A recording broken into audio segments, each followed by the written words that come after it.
काँग्रेसपूर्व स्थापन झालेल्या राजकीय संघटनांवर आयोग सातत्याने प्रश्न विचारत असतो. तर लक्षात घ्या, महाराष्ट्रात कोणत्या अशा राजकीय संघटना होत्या ज्या काँग्रेसपूर्व स्थापन झाल्या, तो घटक आपण पाहणं गरजेचं आहे. आता बघा, महाराष्ट्रात स्थापन झालेल्या काँग्रेसपूर्व संघटनांपैकी एक आहे, ती म्हणजे बॉम्बे असोसिएशन, जी 1852 साली जगन्नाथ शंकरशेठ आणि दादाभाई नौरोजी यांनी स्थापन केली. लक्षात ठेवा, या संघटनेचे पहिले अध्यक्ष जमशेदजी जेजेभाई होते.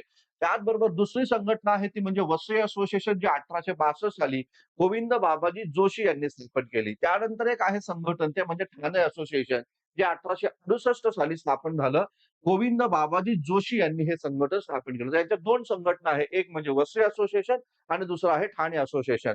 त्याच नंतर पुणे असोसिएशन सन 1867 साली ग.वा. जोशी यांनी या ठिकाणी स्थापन केली आणि त्यानंतर याच संघटनेचं रूपांतर पुढे जाऊन पुन्हा सार्वजनिक सभेमध्ये झालं, जे 1870 साली स्थापन झाली. ती पण ग.वा. जोशी यांनी स्थापन केली. लक्षात घ्या, पुन्हा सार्वजनिक सभेचे पहिले अध्यक्ष जर कोण होते, तर या ठिकाणी श्रीनिवास पंत प्रतिनिधी हे या ठिकाणी होते. हा महत्त्वाचा मुद्दा लक्षात घ्या. आणि त्याचबरोबर बॉम्बे प्रेसिडेन्सी असोसिएशन, जे 1885 साली फिरोजशाह मेहता, बदरुद्दीन तय्यबजी आणि न्यायमूर्ती के.टी. तेलंग यांनी स्थापन केले. लक्षात घ्या, काँग्रेसचं पहिलं अधिवेशन मुंबईमध्ये झालं. त्या अधिवेशनाचं आयोजन याच बॉम्बे प्रेसिडेन्सी असोसिएशनने केलं होतं.